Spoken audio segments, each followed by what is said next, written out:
Wow, you must have a real nice camera. Yeah, that's a nice camera. Taking the pictures with nice camera. Nice pictures, nice camera.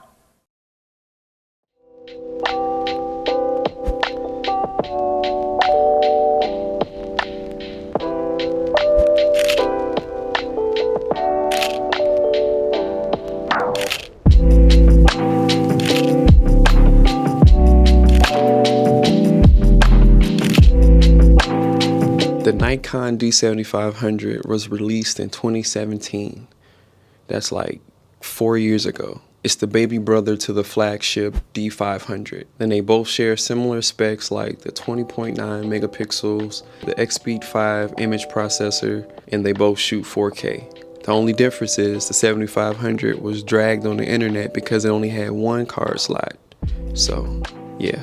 Here we are almost 5 years later, and people still see the value of the Nikon D7500. If you're new here, I'm Brian Keith. I'm a photographer, videographer, content creator, and I just want to welcome you to the channel. Please consider subscribing. As always, it's greatly appreciated. And hit the like button on this video for your boy. Help me out. Hopefully you're watching this video to be better informed before you make the purchase. And who better to do it than someone who's been using the camera for 2 years. We're talking real world experience, not just specs. So let's get into the video.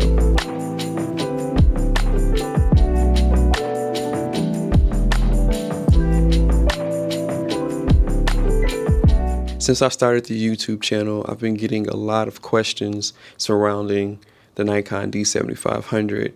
And the most asked question besides the battery grip is the camera still worth it 4 years later? At the time of this video, the camera brand new cost $1,000 and the kit cost $1,400. And I believe it's kitted with a 18 to 140 kit lens. So let's get into who this camera is for, who should be buying it, and it's most likely strictly photographers. Let's get right into it. Who should buy this camera? This camera is for anybody who's currently shooting with the Nikon 3000 series, 3400, 3500, or the 5000 series, the 5300, 5600.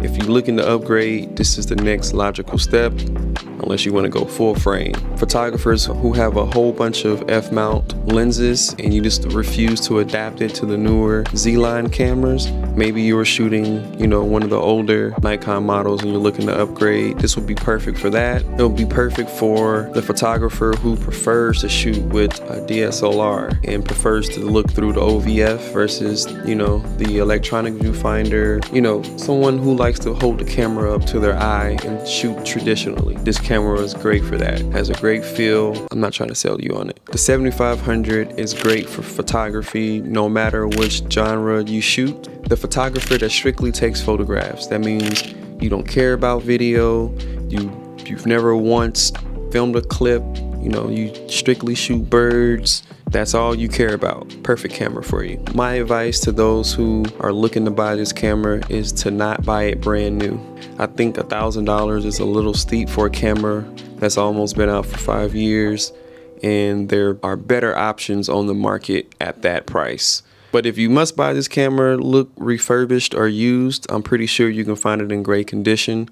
I bought mine refurbished directly from Nikon, and it only cost me like $700, $800. And like I said, that was 2 years ago, almost 3 years ago. So that's the route I would take if you're looking to buy and you already made your mind up. That's how you should buy it. Don't buy it new.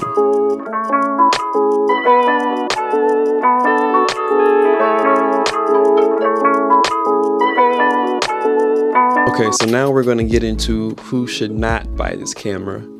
And I think it's pretty obvious, but if you're a photographer and you're dabbling into video and you're looking for usable, continuous autofocus, this is not the camera for you. When you switch the camera into live view, you're only going to get contrast-based autofocus, and it's going to hunt left and right, left and right. You may be able to initially start your recording that way, but if the subject moves, just know that everything's going to be out of focus. You're going to hear the motors running. so it's not good in that aspect. So don't buy this camera if you're looking to shoot more video. If you're a photographer and you prefer to shoot with the LCD screen or using live view, aka the modern way, this camera is not for you. It's not going to cut it. Like I said before, it uses the contrast based autofocusing system only in live view. So if you're looking for something that shoots with phase detect and contrast, this is not the camera for you. If you're a photographer who also shoots video like hybrid style, maybe you're covering a wedding, just know that when you're shooting photos, it's fine. When you flip over to video, it's gonna be hard to get that focus right, especially if you plan to shoot in 4K, because 4K on this camera has a 1.5 time crop. And so when you switch from photo to video, your video is going to be zoomed in a lot further than the photo. So you're going to have to recompose, and really there's no sense of doing that if you're a hybrid shooter, unless you don't mind shooting 1080p where there is no crop. I just feel like this camera is not for hybrid shooters. So that's my take on it. Someone who's used the camera for 2 years, going on 3 years now, every day for a lot of different things. Like I said at the beginning, if you found this information useful, please give it a like. And if you would, please consider subscribing to the channel. As always, it's greatly appreciated. It's Brian Keith. Peace. So, just to clarify, if you're using this camera strictly for photography, if you're planning on shooting portraits, cars, landscapes, street photography, any type of photography, this camera is good for the job. 1, 2, 3, smile. Try to smile. If you already got it in your cart, go ahead and buy it. Now, if you're planning on using this for some video, meaning you plan to record here and there, as long as you don't mind treating this like a cinema camera when it comes to focusing. You're going to have to manual focus majority of the time to get the shot that you want. If you already got it in your cart, go ahead and buy it. This camera is not for you if you plan on trying to use it like a Sony, a Canon, a Fuji, any of those cameras with a nice video autofocus. You're not going to get that in this camera. So if you got it in your cart, just go ahead and figure out what you need to replace it with. Maybe a Z50, maybe a Z6, something along those lines if you must stay Nikon. But yeah, just wanted to clear up some things and we can conclude this video.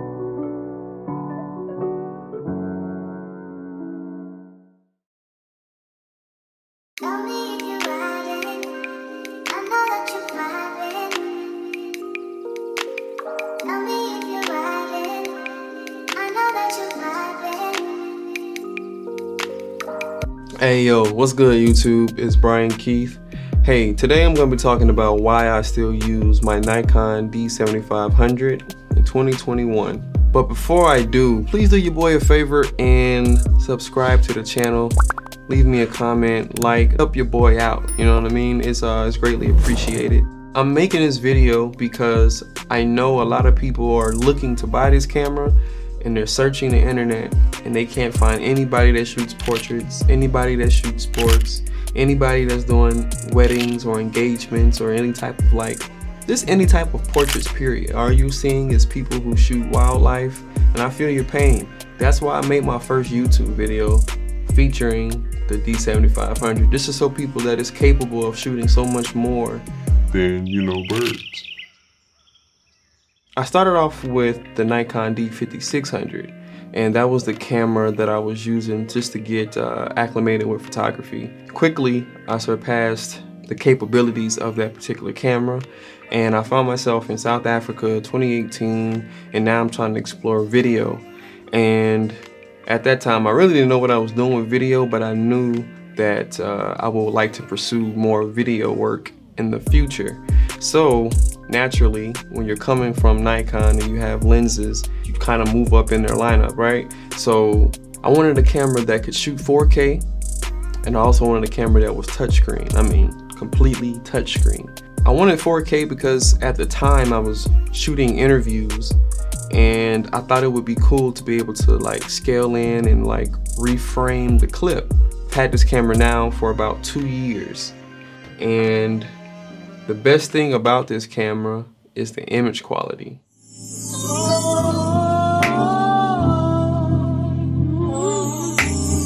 For this to be a crop-centered camera, the image quality on this thing is really, really good.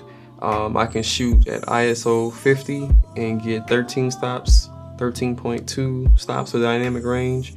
It's also 20 megapixels.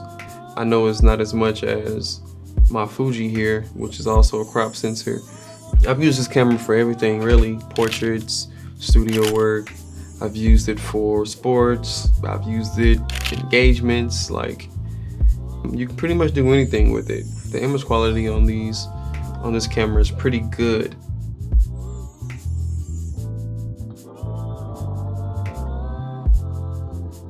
Hey, the second reason that I love this camera is the ergonomics. I know a lot of people talk about this, but you don't realize what you're missing until you move to another camera. It's like, man, this camera doesn't feel right in my hands. On the Nikon D7500, this is the first camera where they implemented the deeper grip. So now I just kind of like, I can let this mug just hang right here on my fingertips. Like it just feels good in the hand. Like I don't fear that I'm gonna drop it. However, when I bought the Fuji X-T3, the moment I put it in my hands, I knew like, should I send this back? Because I can't hold my camera like this. The ergonomics, man, this camera just feels good. There's some other little small things with this camera that I like that a lot of cameras can't do. For example, if you're switching between video and photo, it just keeps your settings. Say for example, you're shooting, I don't know, you're just doing dual duty and you want to shoot photos and you want to quickly switch over to video. I don't have to worry about missing shots. I don't have to worry that, you know, if I switch from photo to video, that my photos are now going to be overexposed because the shutter speed is super low. I don't have to worry about it. So, you know, I love it.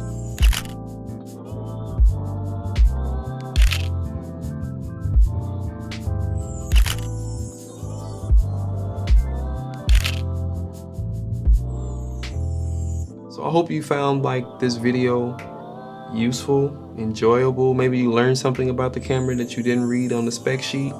If you did, please take this time out to subscribe to my channel. But yeah, man, I hope you guys enjoyed the video. Like I said, I appreciate you tuning in. It's Brian Keith. Let's get it.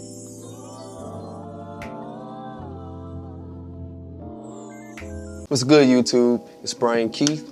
Today, we will talk about 3 essential accessories to get the most out of your Nikon D7500. But before we get into it, you guys please do me a favor and like the video, subscribe to the channel. As always, it's greatly appreciated. One of the biggest complaints about this camera when it was released, besides the 2 card slots, was the lack of a battery grip. But thank God for third parties, right? So this company, Velo, makes a third-party grip. It's not the normal battery grip, as in it doesn't hold 2 batteries, so it doesn't extend your shooting time.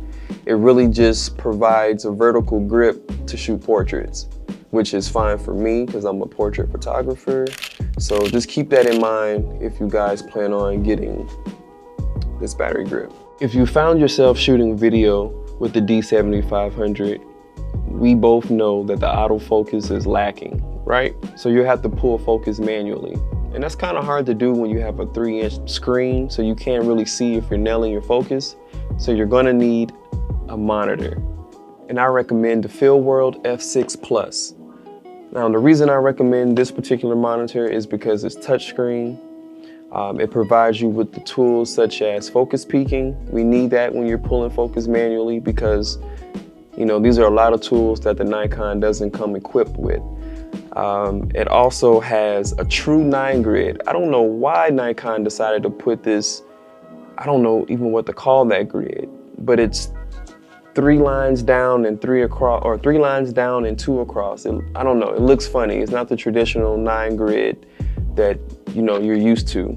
It comes with waveform, so you can see your RGB parade. You can see exactly in the histogram where you're peaking. You can contain those levels because, once again, the D7500 just doesn't have those features if you're looking to shoot video. You can include your LUTs. So if you made specific LUTs for your camera, you can upload them via SD card and when you shoot with a certain picture profile, it'll adjust the colors accordingly to your LUT, so you can see exactly how it would look if you were back in post-production. So that's a good thing to have. Last is the Rode Video Micro. Now, if you plan on recording any type of ambient audio, any type of scratch audio, or even vlogging style audio, we all know the internal mic on the 7500 is not the move. It comes with a dead cat that will help with explosives, you know, like the and the sounds.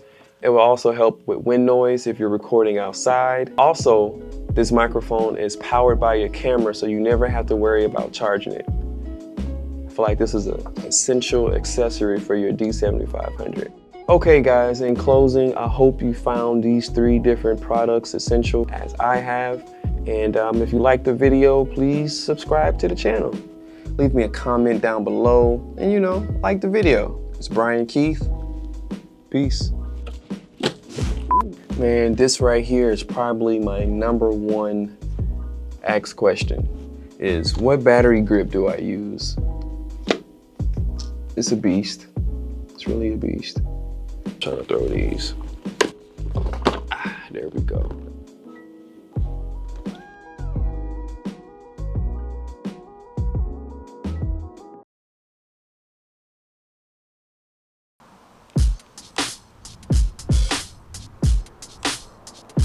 Feeling good, feeling great, 'cause I got a big old smile upon my face, and you can't take that away. Feeling good, feeling great, and I know today is going to be my day, and you can't take that away. You can't take that away, away. You can't take that away, away. You can't take that away, away. You can't take that away. You can't take that away. 'Cause today it is my day. Feeling great, 'cause I got a big old smile upon my face. Take that away. Feeling good, feeling great, and I know today is going to be my day, and you can't take that away. Welcome back, welcome back. What's up everybody? I'm Brian Keith. If you're new to the channel, please consider subscribing. As always, it's greatly appreciated. If you've already subscribed to the channel, just know I appreciate you. Hey, in today's video, I'm going to share 5 tips on how to shoot better video with the Nikon D7500. Let's get it. Let's get it! Let's get it! It's no secret that the Nikon D7500 is lacking when it comes to video features, but that's to be expected from a photo camera. And also, let's keep in mind that this camera is almost 4 years old. So yeah, it's true that video was an afterthought, but you can still manage to get a great image from this camera with these 5 tips. Tip number 1 is super simple, and that's to shoot in the flat picture profile. Simple. Jared Polin is telling you to shoot raw. I'm telling you to shoot flat for video. Shooting in the flat picture profile is the closest you're gonna get to shooting in log, like in log. Shooting in the flat picture profile is gonna help you preserve more dynamic range. That means more highlights and more shadows, more whites, blacks, then exposure, all that good stuff. Also understand that when you shoot in the flat picture profile, that there's gonna be some post-processing required to bring the image to its full potential. You'll notice as soon as you switch over to that profile that the image looks washed out and gray. It lacks contrast, saturation, and so you're going to need to add that in post. So just keep that in mind before you start going crazy with it. Tip number 2, ETTR. That means expose to the right. So what you want to do to use this method is you want to expose as much to the right on the histogram without clipping as possible. You want to capture as much highlight detail as you can in your image as possible without clipping. I think that last part is what throws a lot of people off. It's without clipping. And I like to use this as a general guide on how I expose my image, meaning if I'm exposing for a person, that person becomes exposed to the right as far as I can without clipping any highlights on their face. The benefits of this exposure method is for cleaner shadows and less noise in your image. So expose to the right, ETTR. Tip number 3, video autofocus. Now, if we're being 100% honest, we all know the Nikon D7500 does not have any usable continuous autofocus. It is what it is. This camera isn't a Sony, it's not a Fuji, it's not a Canon. So that whole smooth video autofocus, the 2 ways that I use to acquire focus are: 1, by autofocusing prior to recording, meaning I will select the subject, focus on it by using the autofocus.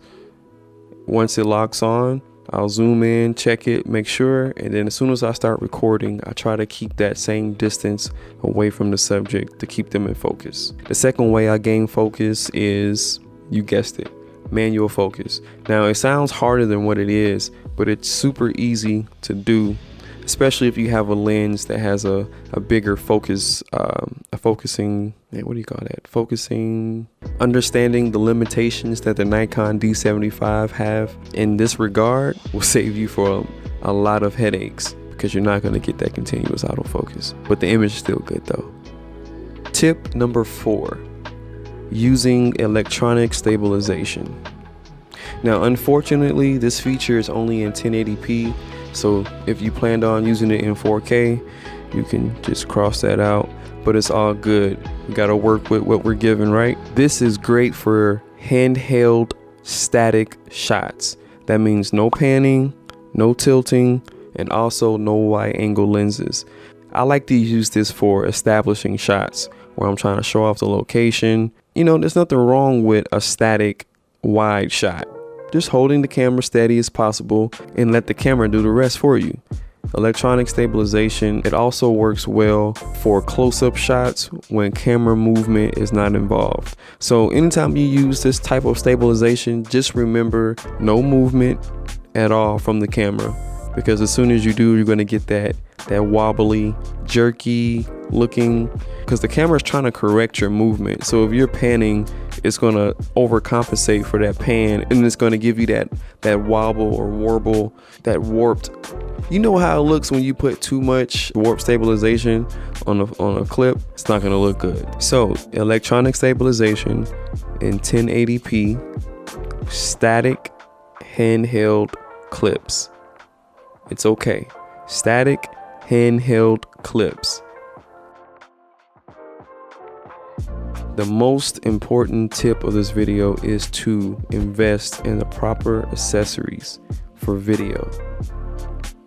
Invest. If you want the most that you can get out of this camera, you have to invest in these particular accessories. And the first thing is a microphone. The one that I'm holding right here was my very first microphone. And man, when I tell you, the moment I got this, how the level of video just jumped from maybe a 40 to an 80 or a 90.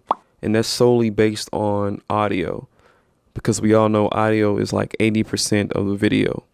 You can have bad footage and great audio and people will watch it, but you can't have bad audio and great footage. It just doesn't mix. The second accessory, a video monitor. I made a video on this already. I won't harp on it too long, but a video monitor just to compensate for the lack of video features. More importantly, the video exposure features, like we have histogram, you have false color, you know, you have all those different exposure tools at your disposal when you invest into a video monitor. Also, you get a bigger screen. I recently did a video on filters. The most important filter that you can have for video is a variable ND filter. You're going to need it for those harsh days, believe it or not. You're going to need it. I tried my best not to use one when I first started because I felt like it wasn't necessary. I kind of wish I invested in one a long time ago, but pretty much any variable filter will do. A 2 to 5 stop is great for shooting in regular harsh conditions. So as long as you're not shooting directly at the sun, like you shouldn't do that anyway, but a 2 to 5 stop is great for starting. These accessories, it doesn't matter which camera you have, you're going to need these. People have $5,000 and $10,000 cinema cameras and they still have to invest in microphones. They still invest in variable ND filters or ND filters in general, and they still have to invest in video monitors to get all those helpful, useful exposure tools that I was talking about. There's no way around it. Buy it right or buy it twice. If you had to pick which one to get first, get the microphone. Microphone first, video monitor, variable ND filter. If you made it this far, I appreciate you. And as always, I like to ask you guys to subscribe to the channel to help me out. It's greatly appreciated. It's Brian Key. Peace.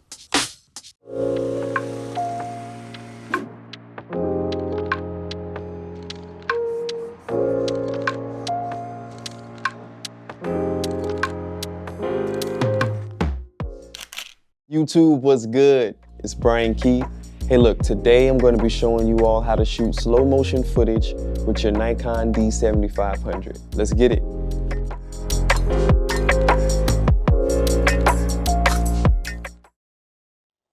Okay, the first thing you want to set on your camera is your frame rate.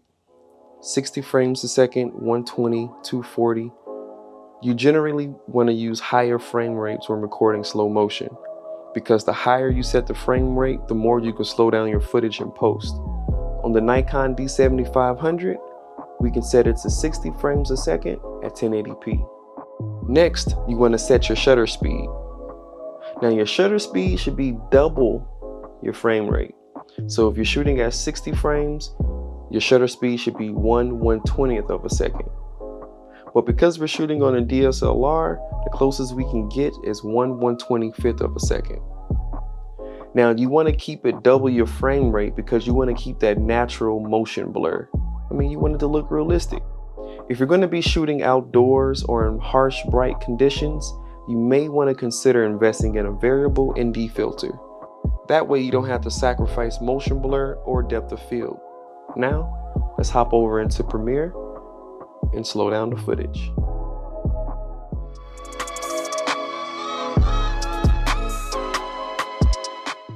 We're in Premiere Pro and we have our clip loaded up. I'm going to show you the easy way to slow your footage down. And then I'm going to show you the way that I like to slow the footage down to create that cinematic slow motion everyone dreams about. Just joking. Okay, so here's the clip. We have it on our timeline. I'm going to right click. I'm going to choose speed, duration. And since we shot at 60 frames a second, I'm going to slow it down 40%. That's 2.5 times on a 23.976 timeline, aka 24 frames. And as you can see, the footage is slow motion. But the way I like to do it, I like to right click here, select time remapping, select speed. I like to manually set it to 40% here, just in case I want to do like speed ramps or something. You never know. All right, set that at 40%.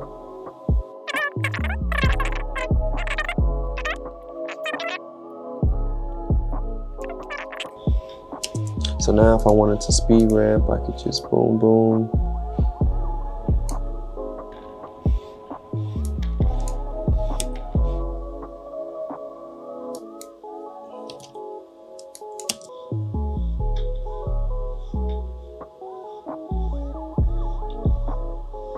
Just like that. All right, so that's how you shoot slow motion footage with your Nikon D7500. And do me a favor, like, comment, subscribe to the channel if you haven't already. As always, it's greatly appreciated. I'll see you in the next one. Peace.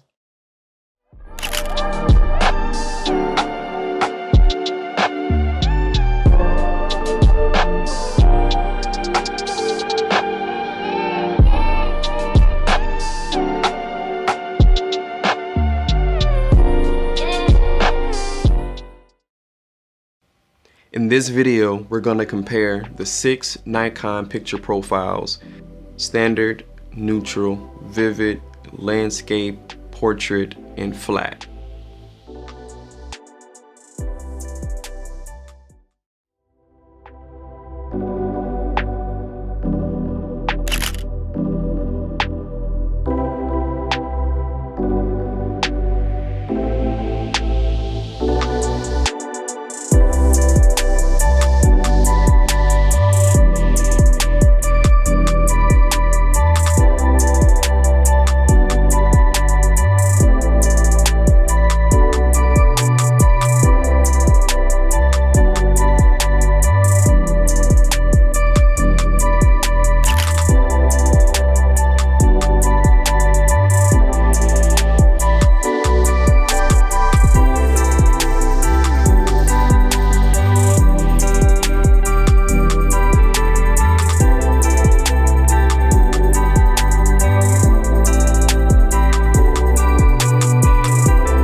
Now, if you're shooting photos and you're shooting RAW, it's important to know that the picture profile that you're using will not truly reflect that RAW image. When you open that photo in your editing program, don't be alarmed because it will look slightly different.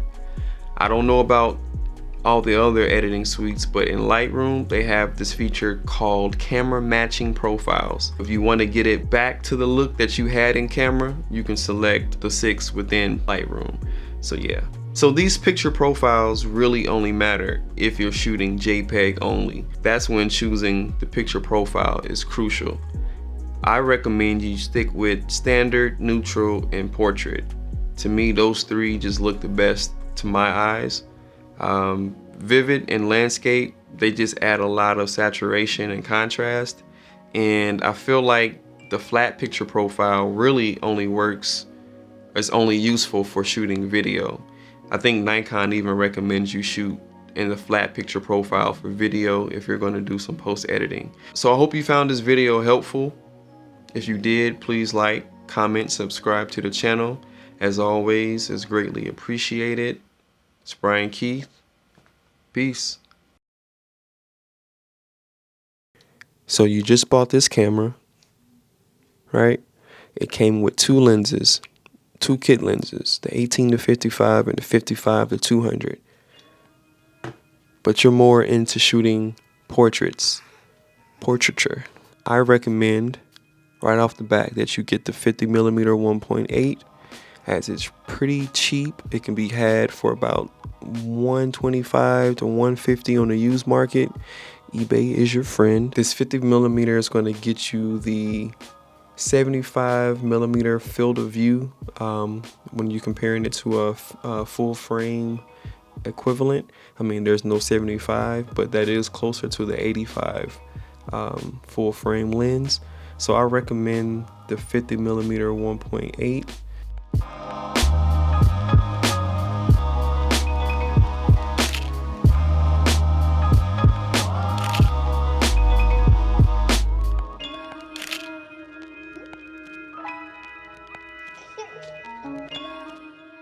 The next thing that I recommend that you get to take your portraits to the next level with this camera, or with any camera really, is a on-camera flash. This right here is going to help you if you ever think about getting into event photography or any type of photography where light's going to be pretty scarce, like indoor, interior, shooting like weddings, low light situations. That flash will come in handy. You kind of don't want to use the one that's on the camera. The good thing about using this particular flash or any flash like this is that you can also get, and this is number 3, a wireless transmitter, so you can use this flash off the camera, and that's clutch for shooting portraits like on location.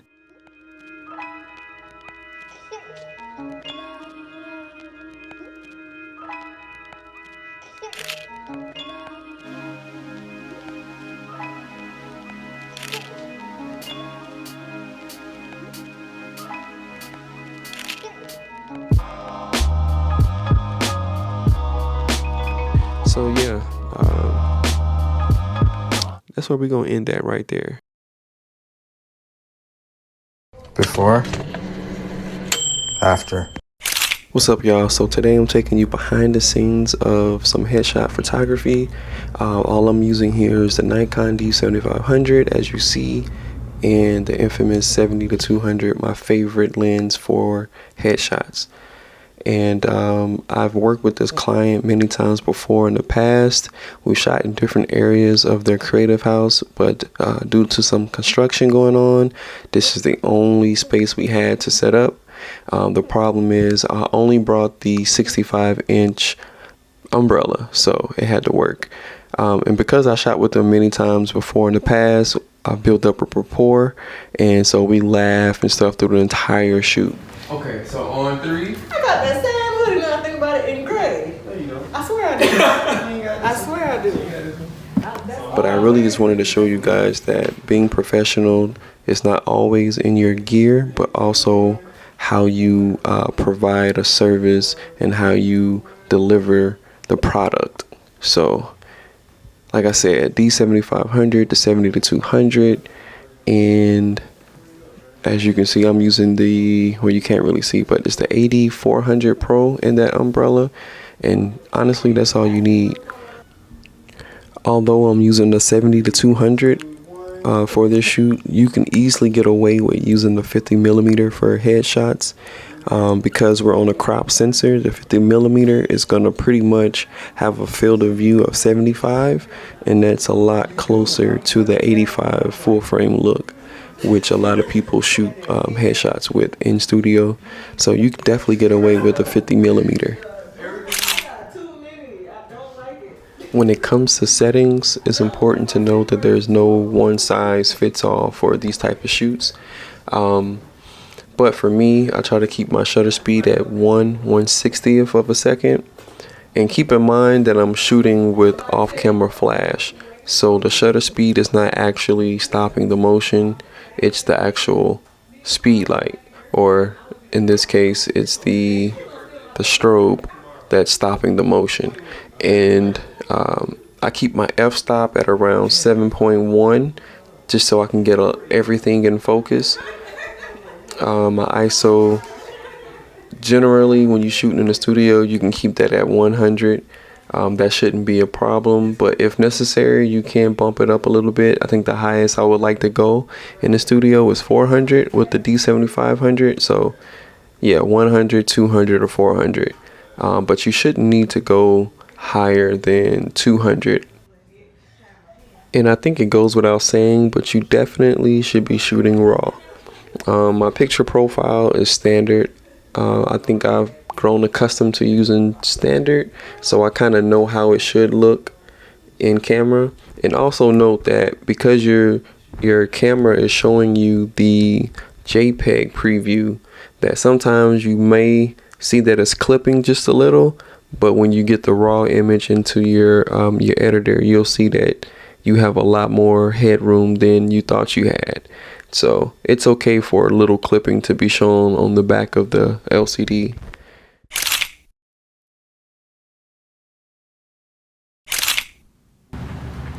What's up, everybody? It's about 4 p.m. and today I'll be shooting a Renewal in Sanford, North Carolina. This venue was about a good 5.5 hour drive from Atlanta. And today I'm the photographer and I will be shooting alongside my brother, right behind the lens, and he's handling all things video. So first things first, this is a vow renewal, like I said before, but I kind of like to treat it like a mini wedding. I'm taking this time right here that you see to get some shots of where the ceremony will be taking place. And you know, this is kind of like the layup line for me. It's like my warm-up, you know, for those of you who play basketball.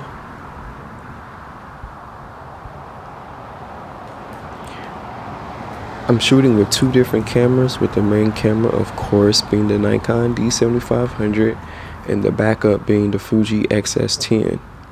If you've been following me for a while, you know I'm shooting with the Sigma 18-35.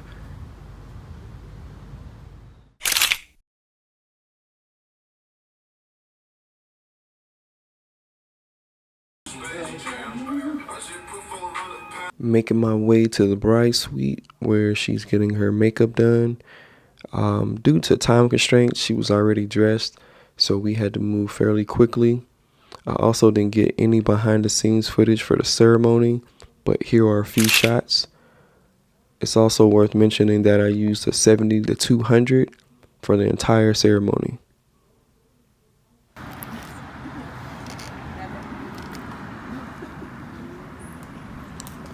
I can't speak for most photographers, but for me, I personally love to shoot backlit. In this situation, I really didn't have a choice, but I love shooting backlit because it keeps the face clear from any like harsh light or harsh highlights. The only thing you got to deal with is removing the blue tint from the shadows because they're mostly in the shadow. So that's just a little tip if you ever find yourself shooting backlit.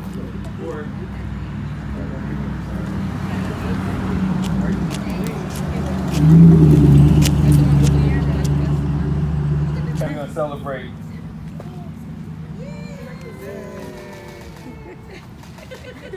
Hey, give me like, okay, we really won the lottery. Okay.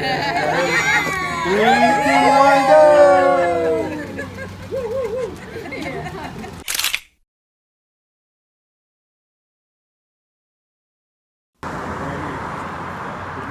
I initially wanted to do these shots in the middle of the street, but I mean, come on, y'all know how it go. The streets were empty all day long until it was time for us to take these photos. Then it was traffic. So I decided to settle for a safer area to get these shots, and it's pretty much a one take Jake, and you know, it's a wrap.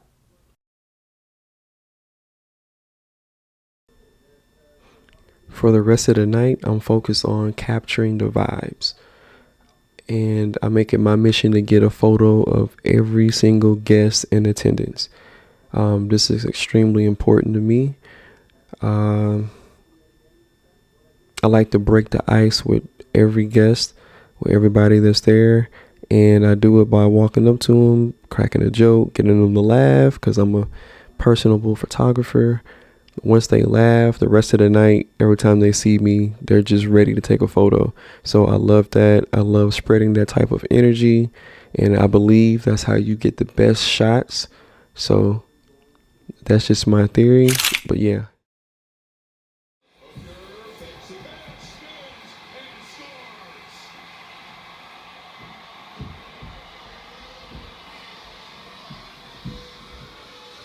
College football on in the background. I have the photos being backed up, saved to the SSD, and my job is pretty much done for the night.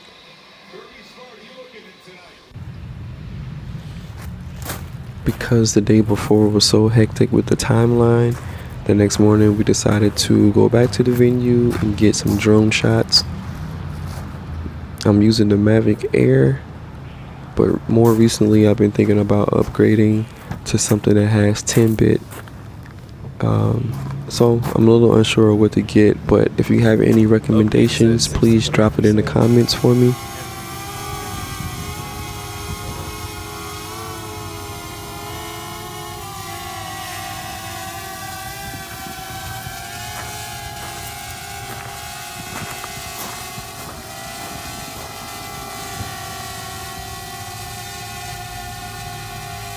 I don't know if it's just my drone in particular, but in my experience, I have to do like random updates. For example, I just flew this drone the day before the shoot. It was fine. Now, the day that I actually want to fly it for real footage, I have to do this update and I have to calibrate the motors or the sensors or something. That happens every time I pull it out to record. So, I don't know. I guess I need to check it the day of too before I actually need it. But anyway, that ends this vlog, and thank you for watching. It's Brian Keith. So that light is hitting, that's so See, perfect. see that light? I know you doing, B. You know what I'm saying? I got all the faith. Yo, what's good, YouTube? It's Brian Keith. Hey, today I'm gonna take you behind the scenes of my most recent photo shoot with Molo. Guys, all I used on this whole entire photo shoot was 3 pieces of gear. I used my camera, the Nikon D7500. I used my Tamron 70-200, and I also used my Sigma 18-35, but you can't see it because it's on the camera now. And it was extremely cold outside. 48 degrees to be exact, felt more like 40 because we were downtown Atlanta. Stay tuned and let's get it. Like, comment, subscribe. Well, how do you like it?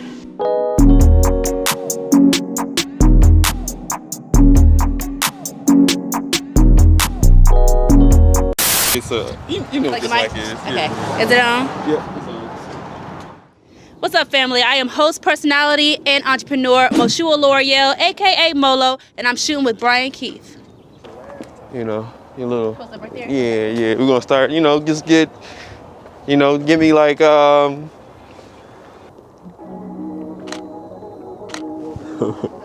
But it turned around as soon as he heard the flashes.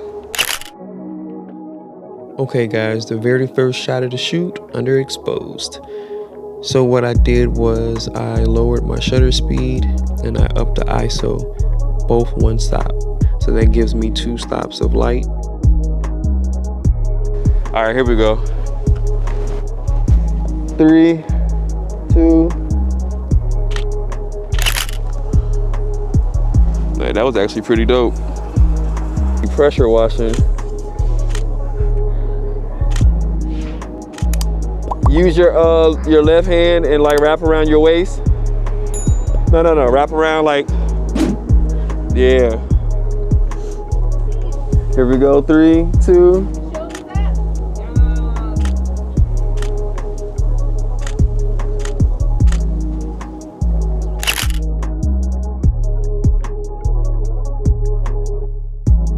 Man, look at those stompers, boy.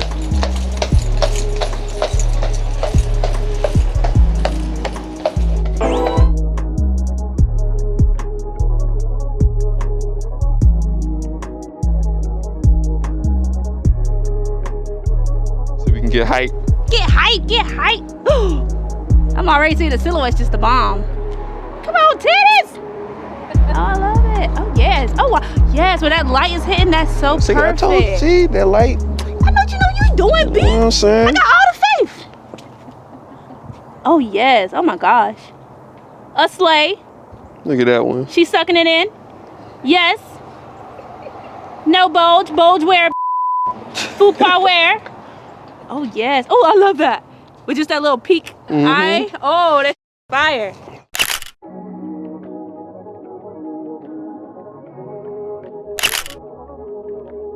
I hate when it's cold outside. It look like I be crying, but I swear to God, I'm not crying. You sound so I'm good.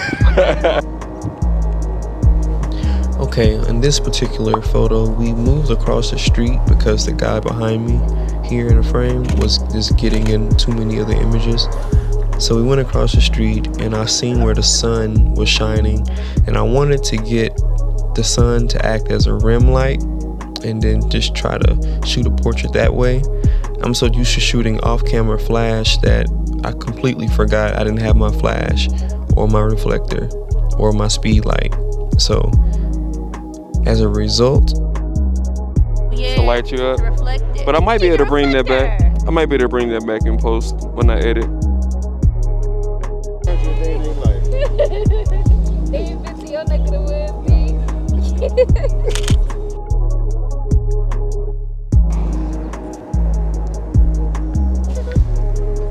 3, 2. I know, right? 3, 2.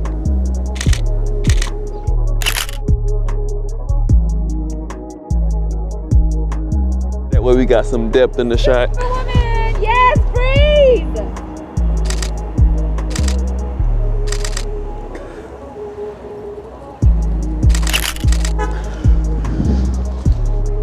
That's that golden sun for real.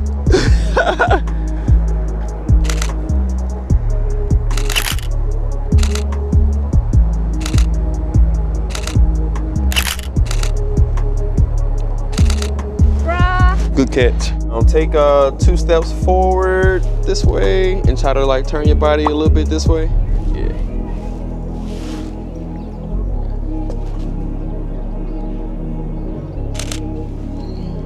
Okay, yeah, that's good right there. That's good right there.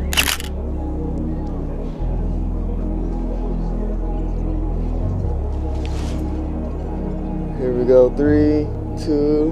Oh yeah, that's perfect.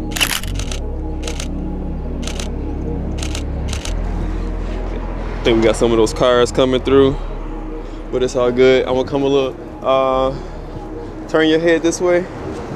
Okay, right there. So normally what I do is, when I'm trying to figure out like where the sun is hitting, because you don't want shadows in your face, like just use your hand and just turn around till you see no like shadows on it, like right there. Okay. So where you are is perfect. I feel it now. You feel it? Yeah, I feel it on my face. We're gonna wait for these trucks and cars to move from behind you, because I still want to get that depth in the shot. All right, cool. All right, so let me see. Turn your face a little bit, right there.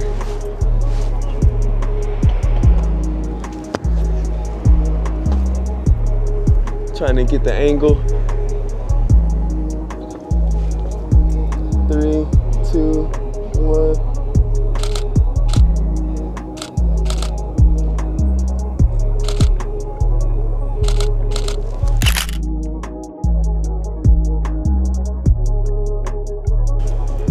Hey, I ain't gonna say nothing about my knees.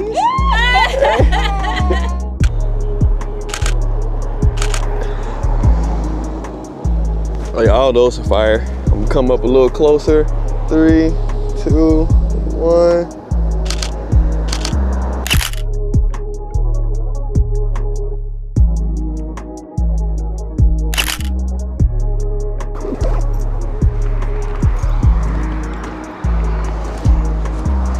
Normally I would have a strap on the camera, but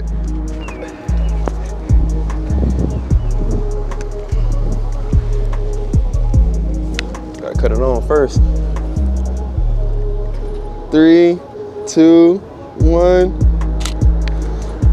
Let me.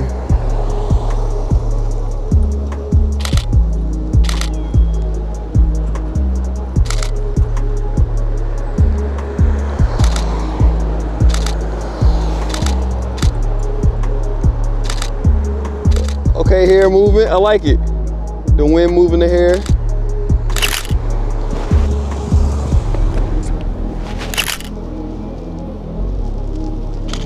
Cool.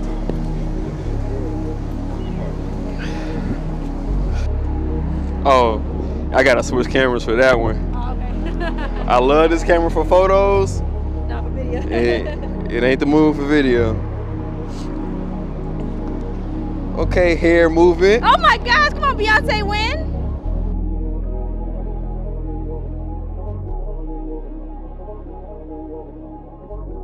See, with the wide angle lens, boy, it just look. I look so street. Oh, I see what we got in Untitled Chapter. Yeah, it's called in there. Just stay there. 3, 2, 1.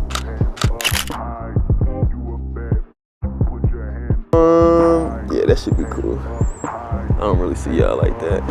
I don't want that blue in there.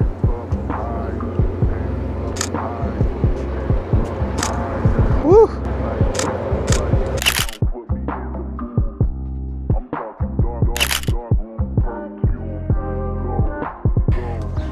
I only brought the 70 to 200 in this lens, so that's what we're working with.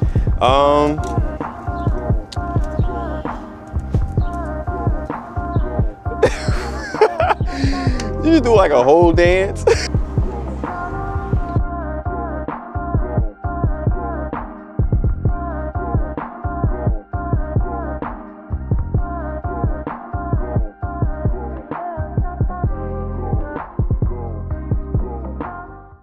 Well, How do you like it?